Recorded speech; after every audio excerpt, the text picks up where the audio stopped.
Porque 41% dos brasileiros reprovam a atuação do Congresso Nacional. A aprovação fica com apenas 10%, para vocês terem uma ideia. É o menor índice da atual legislatura, que começou, inclusive, em 2019. Os números foram divulgados hoje pelo Instituto Datafolha de Pesquisas. A reprovação é medida pelo percentual dos que consideram a atuação ruim ou também péssima. A aprovação pelos que a consideram ótima ou boa foi bem menor daquilo que nós estávamos esperando. Vamos colocar o nosso time na tela, produção, por favor, para que a gente possa discutir justamente a avaliação dos brasileiros em relação ao trabalho dos 81 senadores e dos 513 deputados federais. Piperno, ótima tarde para você. Eu quero saber como é que você viu esses números do Datafolha de hoje. Paulo, ótima tarde para você também, para os colegas. Olha, esses números eles não surpreendem. O que acontece é o seguinte, é evidente que o trabalho que o Congresso faz, ele não é lá tão vistoso, assim, né? Não é aquela coisa de realmente encher os olhos, né? E é óbvio que as pessoas têm uma certa percepção disso.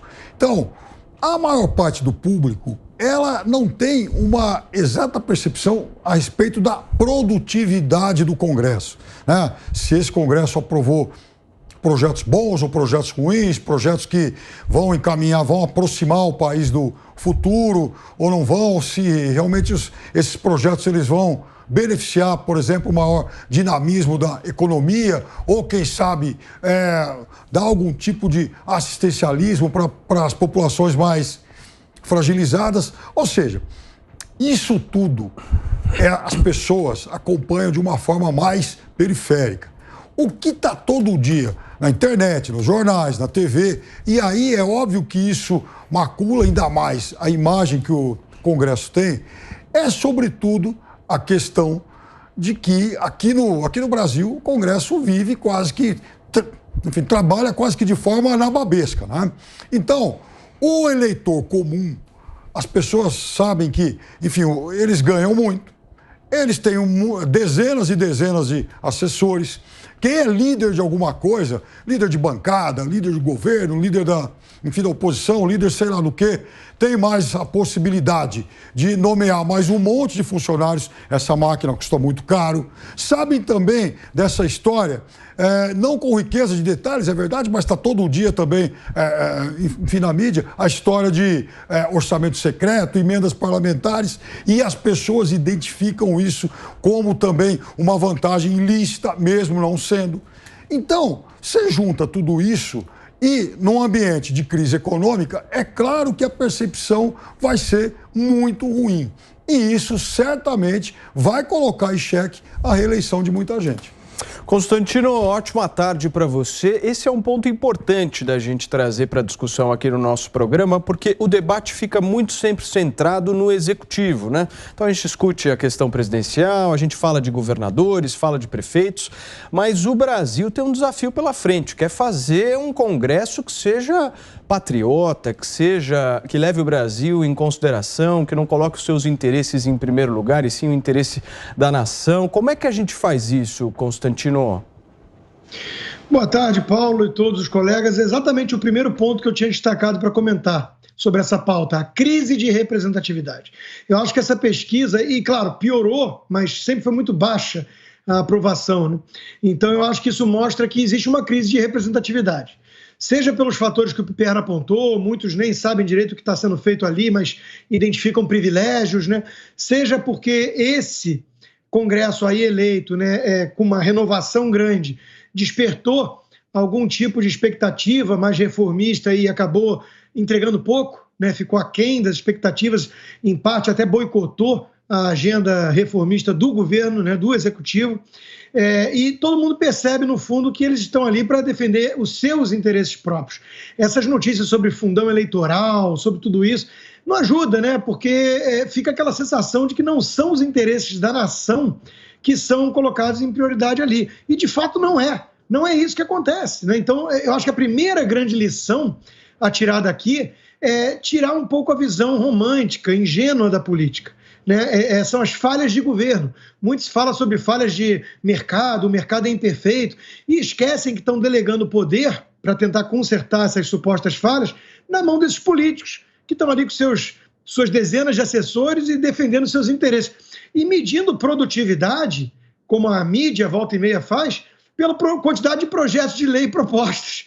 É uma visão meio bizarra isso, né? Então, sair propondo projeto de lei, o cara é produtivo e conseguir aprovar, depende. Eu adoraria ali um parlamentar que dissesse não, não, não, não e não para projetos ruins. E o que mais tem no Brasil hoje é passar projeto de lei esdrúxulo e sem sentido. Eu acho que não ajudou também a questão da CPI circense, né? Foi uma mancha muito grande para a imagem do Senado, em particular, e do Congresso como um todo. A população acompanhou aquele espetáculo medonho, né, com um misto de diversão e nojo. Então, aquilo acho que também cobra seu preço. Agora, como é que pode fazer para melhorar isso, Paulo? Só tem um caminho, que é uma reforma política decente. O Brasil precisa aproximar o representante do seu suposto representado, né? Você tem que encurtar esses laços. O voto distrital é um caminho, a descentralização de poder é outro caminho. Nós precisamos, ainda mais na Constituição meio parlamentarista que temos, que criou esse Frankenstein, né? A crise de governabilidade é evidente e eu acho que dessa vez, mais do que nas anteriores, ficou claro para muita gente que temos um Congresso sabotador da agenda vitoriosa nas urnas. Então, de novo, a única forma realmente é você aproximar o governante do governado. E isso está bem distante, porque a prioridade deles, como vamos discutir aí no orçamento e tudo, as prioridades são outras, não são os interesses da nação. Ô Serrão, como é que faz na eleição de 2022 para quem não tem recurso competir com alguém que esteja, por exemplo, usando o fundão eleitoral? Aliás, a comissão aprovou que o fundão vai ser de menos 5 bilhões de reais. Não teremos 6 bi, e sim menos de 5. Agora tranquilizamos, né, Serrão? Saudações, meus amigos e amados haters. É uma tranquilização que faz até a gente passar mal. Fala sério, fala sério. De novo, vamos para uma renovação grande da classe política no Brasil, como já ocorreu na eleição passada. O problema é essa renovação continua não melhorando a qualidade da representatividade. Essa é a nossa grande questão. Nosso modelo não ajuda a escolher os representantes mais adequados, mais próximos dos interesses reais da população. Como eu sempre digo aqui, o crime institucionalizado, a cleptocracia, continua escolhendo muito bem os seus representantes. E a atuação deles se reflete nesse Congresso Nacional. Por isso, o natural desgaste, que você nem precisa fazer pesquisa para medir. O desgaste da classe política é notório. Agora, um ponto fundamental. Desgastar a classe política é uma missão de quem quer manter o Brasil permanentemente no caos, subdesenvolvido, sem possibilidade de avanços. Então, nós aqui preceituamos que há necessidade que ocorra uma reforma política, só que a reforma política não vai ocorrer porque o cachorro corre atrás do rabo. O político que está lá no Congresso não quer fazer reforma política. A população não tem um nível de esclarecimento e consciência forte para impor esse tipo de mudança necessária. Então, nós ficamos permanentemente nesse paradoxo em que o cachorro corre atrás do rabo e a gente não consegue as mudanças essenciais. É preciso que a nova legislatura, que a campanha eleitoral desse ano incentive o discurso às mudanças, elegendo uma agenda clara do que pode e do que é possível mudar. Na eleição passada se elencou muita coisa e pouca coisa mudou. Então, para essa eleição agora, é preciso priorizar. E uma das prioridades seria essa reforma política. Mas, repito, a classe política não quer mudar. Então, como vamos mudar pacificamente o processo? Difícil. Haja pressão. Bruna, como é que a gente muda esse processo? Porque esse ponto que o Serrão colocou da reforma política é fundamental, mas ele não vai acontecer até a eleição de 2022. E aí? Boa tarde, Paulo, demais colegas. Com certeza, isso era a primeira coisa que teria que ter sido feita em 2019, quando o governo estava com mais poder, né?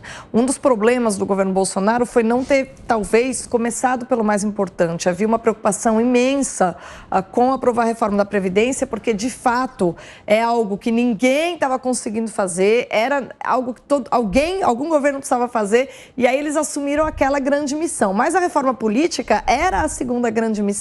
E, em geral, você consegue aprovar as coisas quando o governo tem força, né? E um governo que tinha tanto apoio popular já no primeiro ano, poderia ter aproveitado isso. Com o tempo vai rolando o desgaste, aí a gente teve a pandemia, o foco se perdeu, né? A aliança com o Centrão, e aí nesse sentido a gente perdeu a oportunidade de fazer a reforma política. Eu acho muito difícil sair reforma política quando a gente tem alguém com a mentalidade de um Arthur Lira como presidente da Câmara.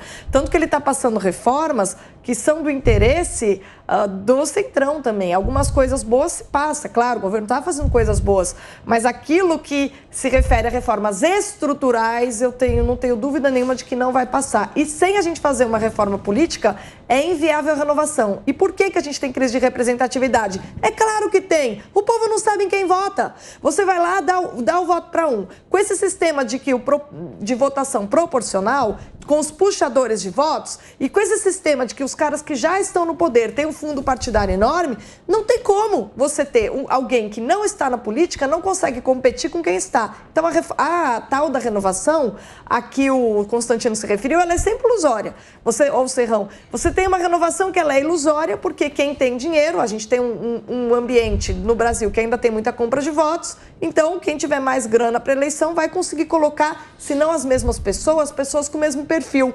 E aí esses caras, os outros são muito puxadores de votos e as pessoas aqueles em quem elas votam não necessariamente estarão lá. O Distritão, que foi muito criticado, com todos os seus defeitos, me parece melhor do que esse sistema proporcional, porque pelo menos as pessoas que estariam no Congresso seriam pessoas que entrariam lá pelo voto. Ai, mas aí influenciadores, youtubers e gente famosa vai entrar. Ótimo, aí o povo vai se ver e vai ter de pensar, puxa, será que essas pessoas servem para a vida política? Será que eu fiz bem em votar nelas? Pelo menos as pessoas saberiam em quem elas estavam votando. No atual, a gente não tem nada nesse atual sistema. As pessoas que estão no Congresso não necessariamente chegaram lá pelo voto. Se elas não chegaram lá pelo voto, a gente tem essa insatisfação permanente. Essa pesquisa de hoje não é diferente da que saiu há 5 anos atrás. Vale a pena verificar, porque vem de longe a nossa crise.